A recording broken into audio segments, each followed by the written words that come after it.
Can I start? Hello, good afternoon from the World Health Organization headquarters in Geneva. My name is Alexandra Kuzmanovic, and I'm happy to host this second weekly Ask WHO on COVID-19 with Dr. Maria Van Kerkhove, our lead expert on COVID-19, and our Executive Director for Emergencies, Dr. Mike Ryan. This will be a short session like last week, but please ask your questions on Twitter using the hashtag AskWHO. If you're watching us on LinkedIn, Facebook, TikTok, or YouTube, leave your comments, ask your questions via comment section. Maria and Mike, thank you for making time in this busy year to respond to questions from our viewers watching us across different social media channels. Before we receive some questions, would you give a bit of an overview? We are 6 months into pandemic. More and more people are getting infected in almost all parts of the world. How can we turn this around? Dr. Mike or Maria? Start? Yeah. I can start. Well, you're right, and it's been a long journey for everybody, for communities, for governments, for WHO, but it's been a huge strain on so many communities, on those who've lost loved ones, on health workers who've fought in the front line, and of all of those who've had their lives disrupted. And we do want to find a path back to something we recognise as normality, but that's still a journey ahead. And the current situation with, we're approaching nearly 15 million cases around the world. Over 600,000 people have died, and that's probably an underestimate. So this virus has clearly shown us just how dangerous it can be. But we've also, while seeing that disease spread and cause so much devastation, we've also seen communities and countries fight back, and we've seen them achieve success, and we've seen them sustain that success by using very simple measures. And what we've seen is when communities are united, when governments are clear about how they go about things, and when we all work together, we can beat this virus, and we can suppress it, we can reduce deaths, and now with the prospect potentially of having effective vaccines down the line, we also have the hope of another measure. But that's still a while away, so I think we have to really focus on where we are now in the pandemic and what we can do together now. And I think the toughest part of this is sustaining our effort at community level. It's really hard after 7 months. Everyone's tired, everyone's exhausted, everyone just wants things to go back to the way they were. Who wouldn't? We do. But unfortunately, in the face of a crisis, the virus is choosing too much of our future right now. And we need to choose our future, and the only way we do that is we fight the virus. Mike, you mentioned only if we are united at community level, we can fight the virus back, and we're already receiving questions. What can we do on a community level as individuals to fight the virus back? I know you explained this repeatedly in our press conferences and in other appearances, but I think it's worth repeating once again. Yeah, I think so. I think everyone really needs to understand that they have a role to play in this, whether it's at the individual level, it's at the family level, it's at the community level, it's at the state level or province level, at the national level, and at the international level. No one is safe until we're all safe. And so there are a number of things that people can do. And I think, as Mike has said, that we do hope that there will be a vaccine, a safe and effective vaccine that comes down the line. There are many things, there are many tools that we have right now that people can use. And this includes the basic measures of ensuring that you clean your hands regularly, and make sure that you practice this respiratory etiquette, making sure you keep a physical distance from people.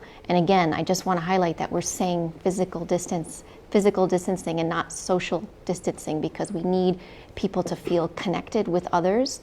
There's a tremendous impact on our mental health, not just our physical health. So we need people to stay connected with their loved ones as best as they can. It includes wearing a mask when being asked to wear a mask. It includes staying home if you're asked. It includes, seeking medical care and calling those hotlines that are put in place, doing your part. And I think that national governments, have put out recommendations, and it's very important that people follow those recommendations. And I think lastly, most importantly, is keep yourself informed.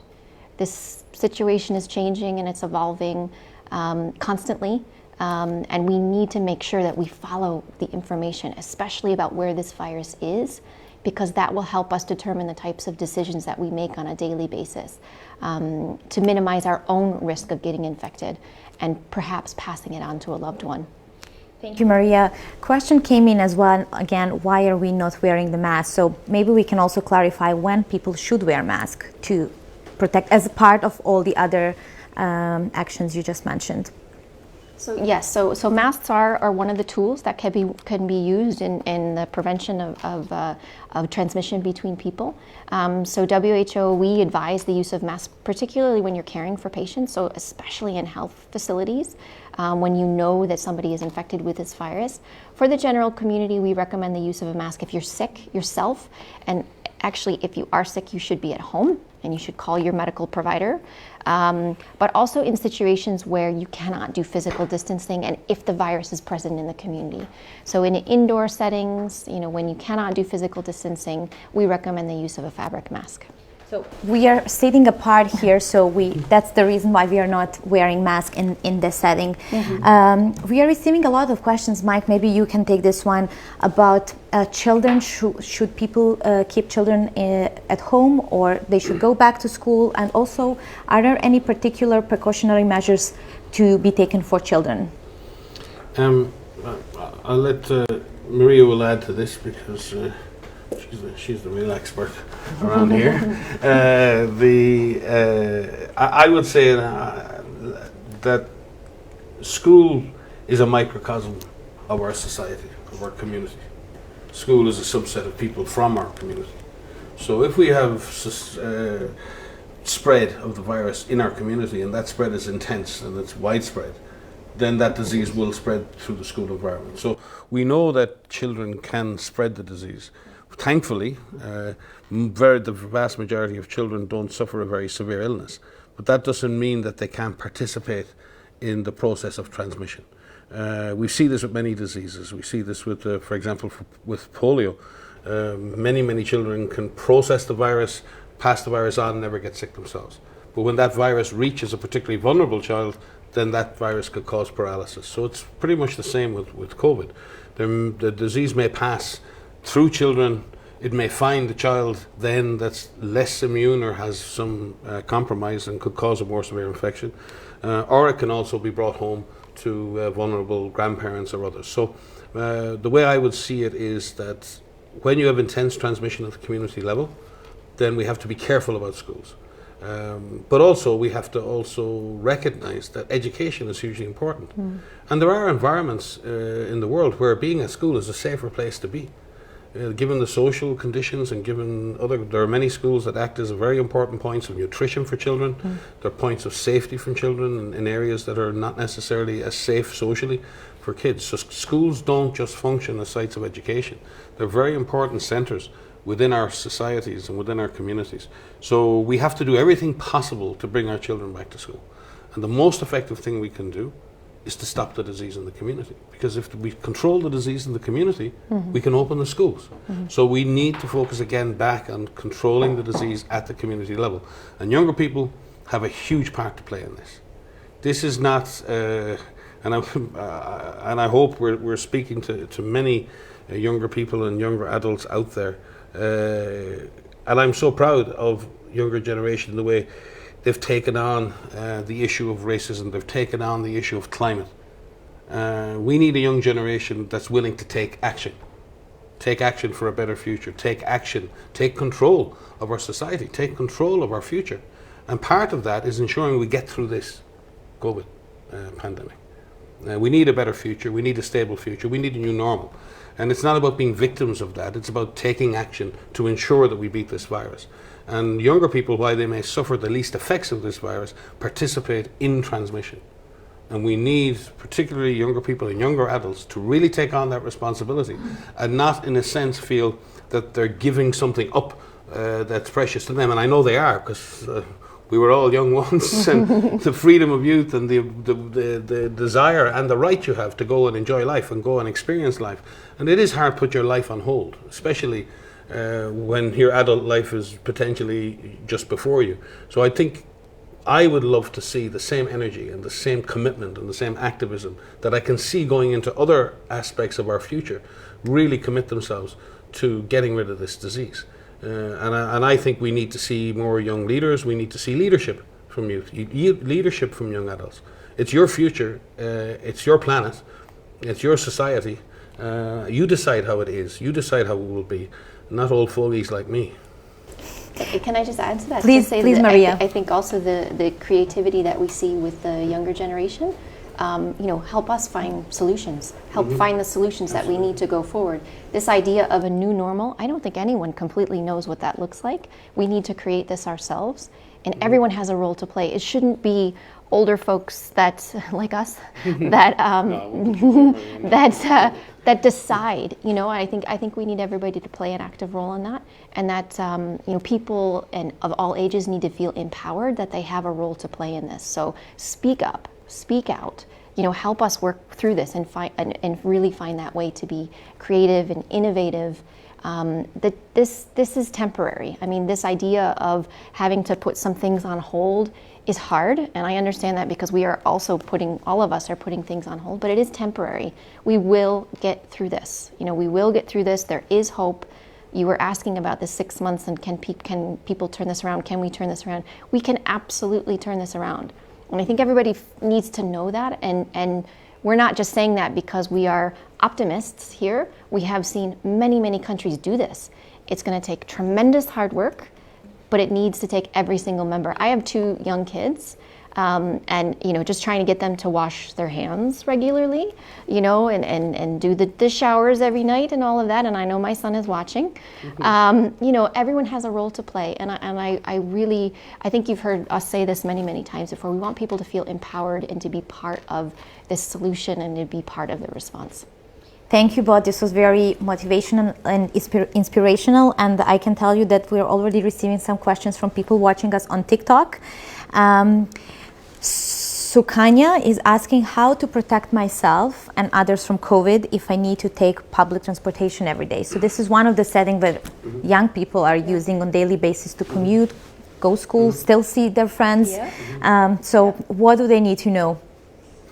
I can start because I take the bus every day, right? So I'm a user of public transport, which is sometimes a surprise to people, but I take the bus every day. And it really is about simple behaviours. Sometimes I let a bus pass by. A bus looks too full. If it doesn't feel safe, it's not safe. Okay, I'm going to be 10 minutes later than I would normally be. It's the same thing if I asked many of the people watching this ride their bikes in urban areas. You take a big risk doing that every day. But you know the basic rules. You know when you can go a bit faster, a bit slower. You know when you need to stop. And sometimes cyclists know how to jump the odd red light and wear helmets or whatever. So it's the same when it comes to the bus. It really is about the intensity and the duration of the contact you will have with other people. If you're going to be on public transport for a long time and going to be very close to people, that's more risky than being on public transport for a short time and being well spaced from people. So the number of people or the density of people in the environment and the period of time you spend in it is the risk. Then you can reduce that risk by not getting on that bus, or if you do get on that bus, finding the area of the bus that's least crowded. It might be furthest from the door. It's about simple techniques. Sometimes the buses, you have to press the button to open the door when you get on the bus. Well, your finger has just touched something. Sometimes you use your elbow to do that. Unfortunately, some of the buses here in Geneva don't react to an elbow. They only react to the touch of a finger. Maybe that's what I often do when I get on the bus is I think, okay, I'm going to end up touching a lot of things, so I touch that and I get on and sit down, and then as soon as I sit down on the bus, I have my mask on me, but then I take out hand sanitizer before I touch anything else, before I go near my iPhone or try to stick my headphones in. I just clean my hands, and then I know my hands are clean, I can touch my phone. So it's a simple kind of routine, a kind of technique. It's like maybe if you were going through any routine or thing you do in life. So I think building a routine for how you go about the business of getting on the bus, washing your hands, picking the least crowded part of the bus. I think they're the simple things, and I've been on public transport for months, the whole time through this. And again, I've let buses pass by when they've been too full, and try to manage my risk that way. Because I'm still committed to public transport as a way of getting around.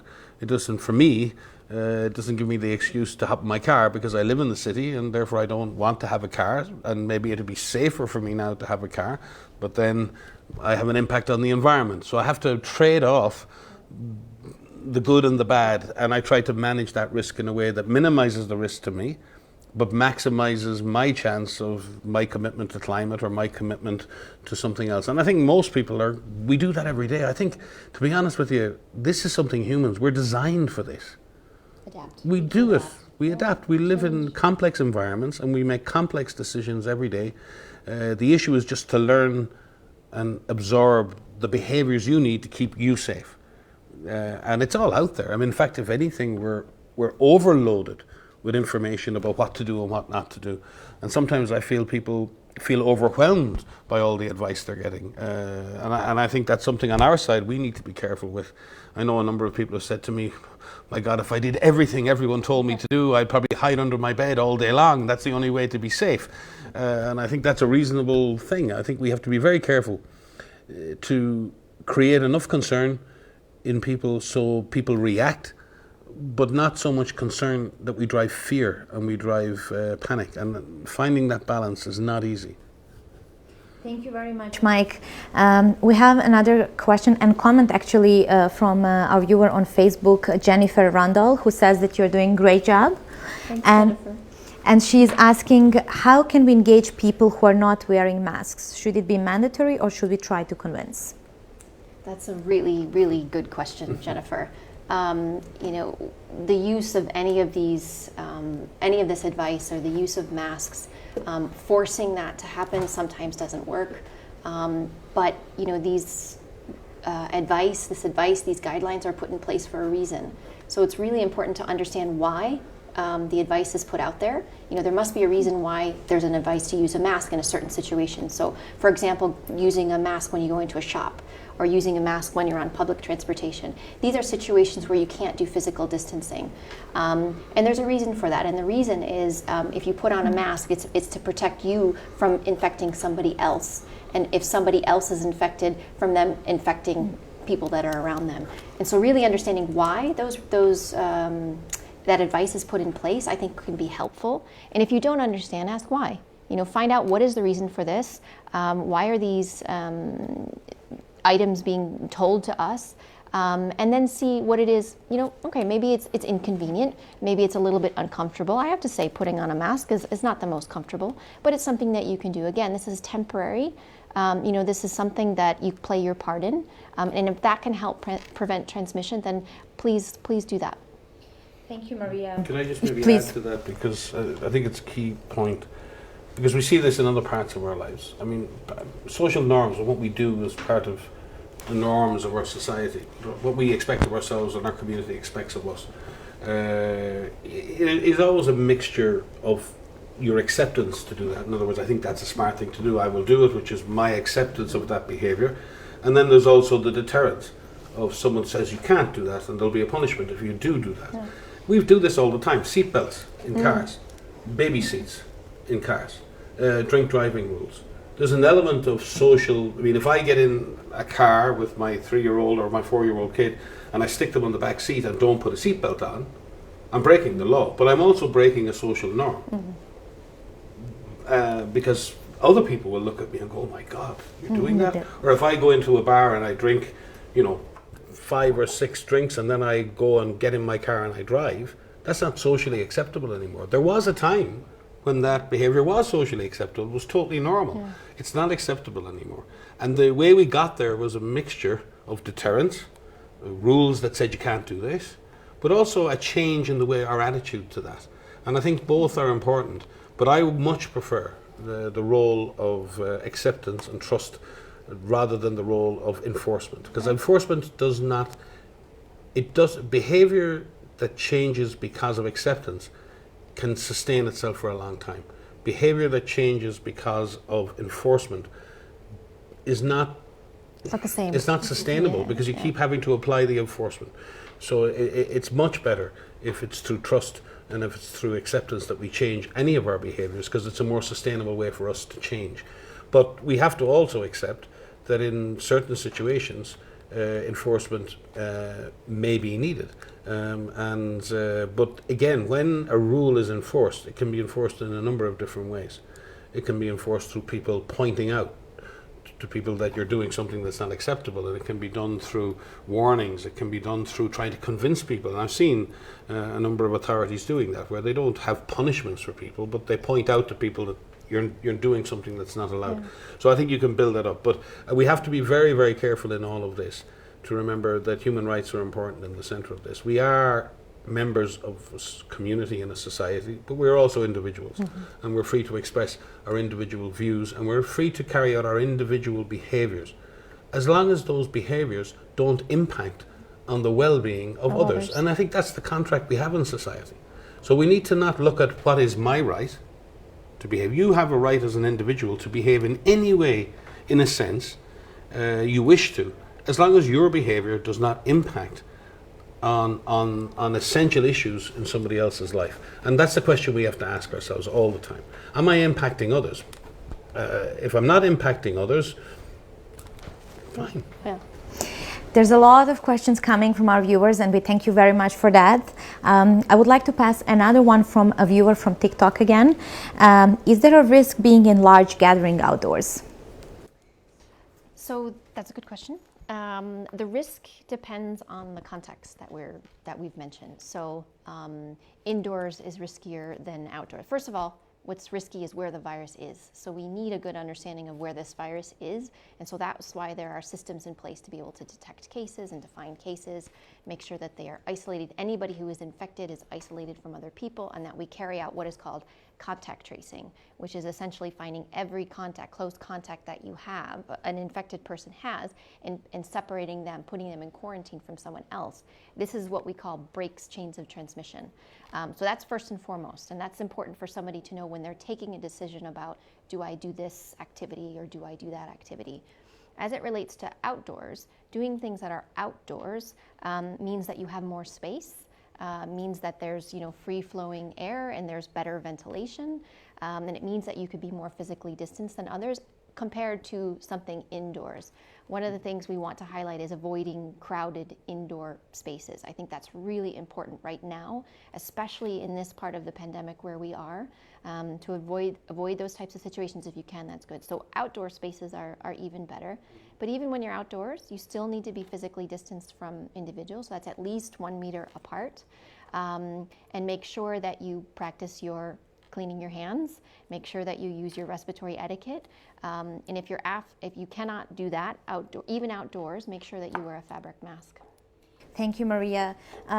Here is another question coming from TikTok. How can young people transmit COVID-19 since they don't suffer the disease or no having symptoms? You want to start? Usually the disease or the virus is processed in the nasal cavities or the upper respiratory tract. So what happens is the virus enters, it lands on the mucosa inside your nasal tract, and the virus can replicate in that situation. And actually, you can create quite a bit of virus up there. What is known is that the peak in those viral loads, even if you're not sick, the peak in those viral loads usually occurs around the day you get symptoms or even before you develop symptoms. So you have a lot of virus, even though you don't necessarily feel well. And in fact, even people who get quite sick later very often have their highest load of virus in their system before they feel very unwell. Right. So therefore, it is possible for people who feel well to have quite a bit of virus in their nose. And if you then are in their airways, if you then cough, or if you're very close to someone, or you sneeze, or even if you speak very loudly or shout, or if you start singing, or in gyms where there's a lot of exertion, anything that produces higher pressure air coming out of your voice box tends to project droplets. We've seen that. I mean, we've all been in nightclubs where you can't hear the person standing beside you, the music is very loud, and you end up 3 inches away from their face, shouting at them, and you're going, what? And then the person is shouting, or you're singing along with the music. And in those environments, what's happening is that, otherwise healthy people who may be getting sick in a day or two, or may already be starting to feel slightly unwell, can project a lot of droplets from their mouth or from their nose. And that's how people who are otherwise well can transmit the disease. But there are other modes of transmission, but that's the main way. I think it's important for younger people to understand, and even kids, like even though younger people and kids tend to have more mild disease, they don't feel unwell or they just feel a little bit unwell, they can still pass the virus to others. But it isn't universal. So even young people can get very, very ill. And we have seen young people in hospital, we have seen young people in ICU, on ventilators, and we've seen young people die. So I think it's important, even though luckily we do see the majority of young people and children having mild disease, they can get sick and they can die. And so we need everyone to understand that they're not invincible. And that's not meant to scare anybody, but we do need a little bit of reality, so people understand that they can get sick. But what is even more important, that even though you're younger, you may not be part of a vulnerable group. You may live with someone who's more vulnerable. You may live with somebody who has an underlying condition, who has chronic respiratory disease, who has cancer. You may live with somebody who's over the age of 60.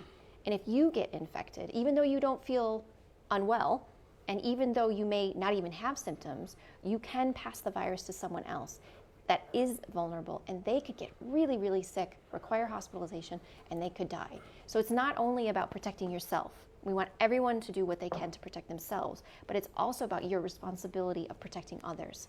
So again, it's just everything that you can do to prevent, yourself of getting in that nightclub situation, especially where there's active transmission in some countries.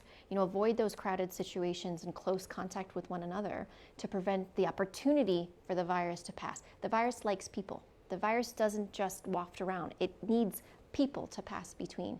So if we give it that opportunity, it will pass between people. And again, on that, even though younger people certainly don't have the same mortality or death rate, what's clearly becoming apparent is that a good proportion of people who develop moderate illness have long-term issues with fatigue, with exercise tolerance, with lung function and other things. And I mean, the essence here is that the virus causes the air sacs in your lung to become inflamed, but it also causes, in many cases, the blood vessels around those air sacs to become inflamed. And what you have is this really sort of inflammatory process that goes on in the air sacs and in those small blood vessels.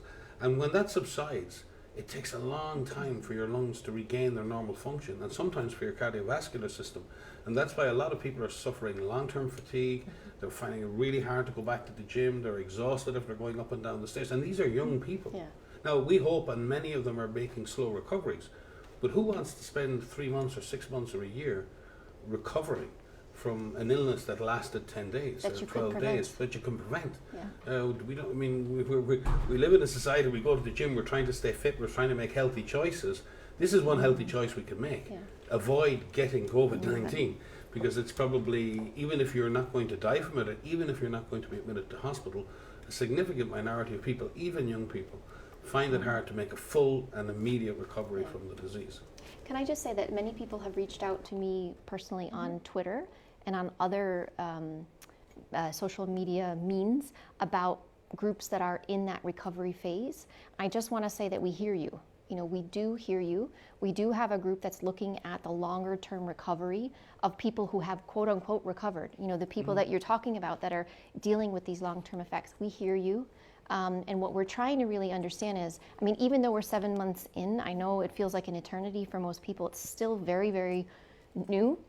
And there's still a lot that we're learning, but particularly those who have recovered but still have these lingering effects, we're trying to better understand what that means, and we're trying to better study this so that we can give you the support that you need. So I just wanted to give a shout out to the groups that have contacted me to say, we do hear you and we are listening. Thank you very much for receiving a lot of questions, so I'll try to summarize maybe 2 more.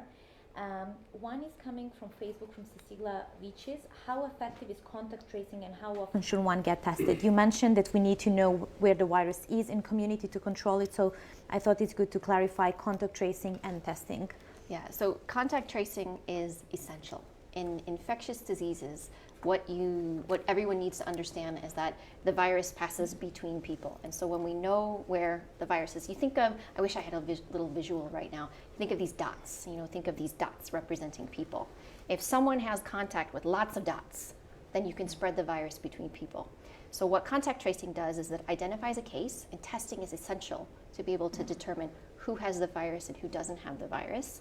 And then you find all of the people that they came in contact with, 2 days before they develop symptoms, up to 14 days after they develop symptoms.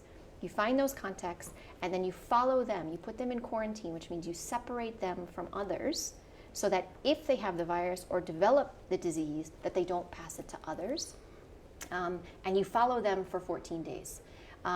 If we do that for every case, if we do that well, for even most cases, we will be able to stop transmission between people. It's incredibly effective, but I have to say it's incredibly difficult. But it is possible, and there are so many people now that are trained to do contact tracing. And one of the things I'm really encouraged by are many countries, high income, low income, north, south, east, west, rural, urban, that are building up this workforce of contact tracers, which are people who are what we call these shoe leather epidemiologists, which basically means people on the ground who are helping to find all those contacts, support those contacts through the quarantine period, and making sure that we break these chains of transmission. Maybe you want to... No, I think that's pretty good. On the testing thing, and sometimes we get a bit distracted by the whole testing, number of people we test. It's not so much about the absolute number of people that are tested. It's really about who is tested. We really have to focus on testing suspected cases first. Just because you're having a test every 3 days when you're well doesn't necessarily mean anything. What we really need to do is focus and prioritize testing for those who need testing. And that is people who are developing the illness or unwell, or people who are contacts who develop a fever. The more important issue in this is how efficient is the testing process. Are we testing people quickly? Are we turning the results around quickly so it makes a difference? Little point having a test if I have the test today and I get the results in 10 days' time, because by that point I'll have spread the disease to another group and they'll have spread it to somebody else. So it's about the speed and efficiency of testing, and it's about the percentage positive. When we hear people talk about this, I much more look at, if we take my own country, Ireland, only 1/4% of people tested are positive as of yesterday. That means a very small proportion of people are testing positive, which means you're having to test many people to find a positive case, which means you're almost over-testing, but it means you're not missing anything. There are other places in which the testing positivity rate is 40%. Yeah. Somewhere like Afghanistan right now, it's 40%, which means 4 out of 10 people tested, 40 out of 100 tested are positive, which means we're missing lots and lots and lots of cases. So when you look critically at testing, don't just look at the number of people tested in your country by day. Look at how fast is the testing done, how quickly are the results available, what is the proportion of, and you have to be your own critics. You have to look at the system and you need to ask those questions, because testing is important, but it's only as important as it contributes to contact tracing, it contributes to our knowledge. The Director General, Dr. Tedros, has said it many times, you can't fight a virus blindfolded. And not having testing is like fighting a virus blindfolded. If you don't know where the enemy is, if you don't know where your enemy lies, then you're going to be a victim of that. So I think that's the importance of testing, but testing within the context of surveillance. Can we just say to the viewers that there's 2 things that are really important that you know of what to do. If you're feeling unwell, even a little bit unwell, stay home. Contact the hotline, contact your medical provider, and find out what are your next steps. Because it is important, even when you're feeling unwell, some may have underlying conditions, some may have other, contact your medical provider and find out, what should I do? Should I get a test? Can I get a test? If you think you are a contact of a known case, stay home. Again, contact the hotline, contact your medical provider, say, I think I'm a contact, what should I do? Find out more information. And I think people need to really understand that there's things that you can do yourself. The contact tracing system and the testing system and surveillance systems in place in countries are working. Some are working better than others. They're not 100%. So you as an individual need to know that there are things that you can do as well. If you are concerned and you can stay home, contact that hotline, contact your medical provider, say, what do I do next? I think I may have been in contact with someone who is a case. If you are not contacted by the contact tracing system, just find out what you can do. Just be informed. Be vigilant, be informed, know where this virus is in your community. Thank you very much. We received a lot of questions from parents of young children, how to protect their babies, or if their kids go to kindergarten or to schools, should they wear masks? So if we can give some advice for parents of young children before we close. So I'm a parent of my husband and I. We have two kids. We have a 9-year-old and we have an 18-month-old. So the way that we keep our children safe is ensuring that we teach them the basics in hygiene, making sure that there's hand washing or alcohol-based rub. Even the baby, we do the alcohol-based rub when we go out. We actually keep our outings quite minimal. If we need to go out, we go out. If we don't, we are very fortunate to have a nice home that we can stay in, we can play in, and we keep them home. My son's school was open for a while. It was closed for a while, then it was open for a while. But again, when he went to school, make sure that he follows the rules at the school and keep the physical distancing and the rules that they have in place. They wash their hands, I don't know how many times per day. He said, Mom, I think my hands, I said, this is good. And again, it's about habit. It's about habits forming. And especially with young kids, they're actually quite compliant. Babies, it's a little bit more difficult. But there are a lot of systems that are put in place in creches and in schools to protect children. But it's important to talk to your kids. I think one of the most important things that parents can do, and I know we're all doing our best with this, and I know it's really, really hard, and how much we really appreciate teachers and in teaching our children, but talk to your kids. This is really scary for many of them, and it's really confusing. This is a virus that you can't see, you can't smell, you can't touch, and so it's very confusing for them. Talk to them, listen to their fears, do the best you can at answering their questions. If you don't have the answers to those questions yourself as a parent, try to find out where you can get more information. I know my 9-year-old is incredibly clever and smart and asks probably the toughest questions I've received, and I don't know how many press conferences we have had, but really tough questions. And so I would just encourage you to try to talk with them. And if they're scared and if they're fearful, acknowledge that, it's okay to be scared, but let's turn that into something positive.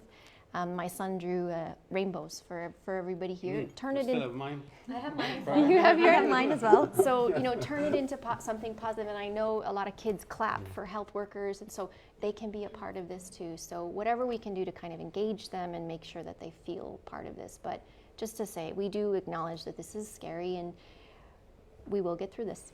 Thank you very much. Mike, for the end, do we have any positive signs from science on vaccines and treatments? We received a lot of questions on this issue. Yes, we'll probably have to do a whole other session on that because there is that much positive news. I think increasingly we're seeing more vaccines move into what we call phase 3 trials, which are real world trials. That means when we give the vaccine to people in the community and we see if it protects them from the virus that's spreading in their communities. Those studies are just getting underway. What's positive, I think, is that of the 4 or 5 of those going through now, none have failed so far. So pretty much all of the vaccines that have in the platform that have come through phase 1 and 2 trials have all made the grade in terms of safety and in their ability to generate immune response. So we're not seeing a lot, because very often in vaccine development you lose 1 or 2 along the way and you're hoping to keep a number of candidates right through to the end. So we're making good progress. We're not losing candidates right now. The real world trials are very different, and we really thank those people out there.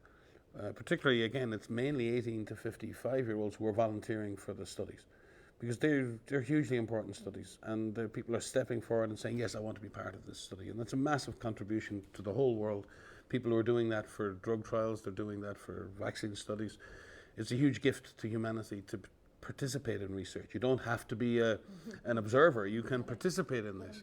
get involved. And we're working with many partners now to expand the trials around the world. And also to expand access to those vaccines. There's a lot of work going on, not only to ensure that we get an effective and safe vaccine, but also we can scale up its production. And there's a lot of work going on that. And we can allocate and give vaccines to everyone in the world who needs them. And that's a big fight, is to make sure that we are fair. Because it's not just science is important, but fairness is just as important. And we need to be fair about this, because this is a global good. Vaccines for this pandemic are not for the wealthy, they're not for the poor. They're for everybody. So WHO is a very important job to make sure that we're fair. And we're working just as hard on that as we are on the vaccines. On the drug side as well, we've seen some positive results from some drugs. We're adding more drugs into our Solidarity trials. There are some interesting and hopeful signs with things like hyperimmune globulin, and potentially down the line with monoclonal antibodies, again based on material on blood that's taken from recovered patients. So again, patients in recovery are contributing and benefiting people who are coming behind them in the system. So I think we are seeing hopeful signs, but I think we have to be realistic on two things. One, we need to be realistic on time. Realistically, vaccines, no matter how fast we push, we have to make sure these vaccines are safe and that they're effective. And that takes its own time.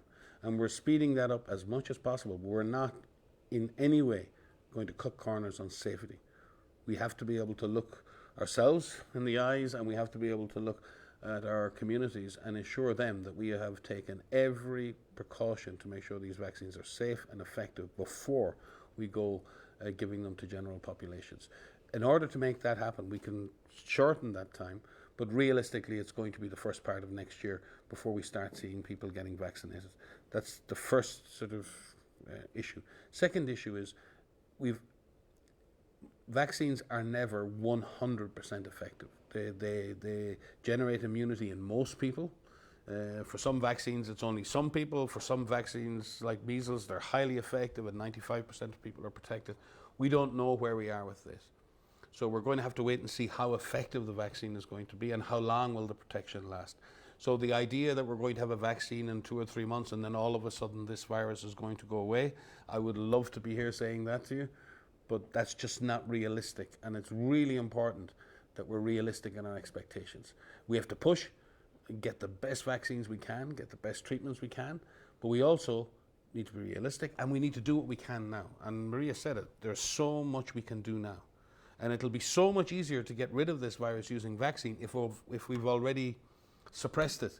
Because it's easier to beat an opponent when you've already exhausted your opponent, and we need to exhaust this virus. We need to push the virus out of our communities, and then using vaccine will be much easier for us to be effective in the use of that vaccine. So we need to work as hard as we can now to continue the fight against the virus, work as hard as we can to develop the vaccines, and then bring the two together to finish this thing off, I hope. I thank you very much. I thank all our viewers from all parts of the world. I'm not going to list the countries, it's a long list. Oh, good. I thank Mike and Maria, and please watch us next week. We'll inform you about the time. Thank you very much and have a good day. And stay safe.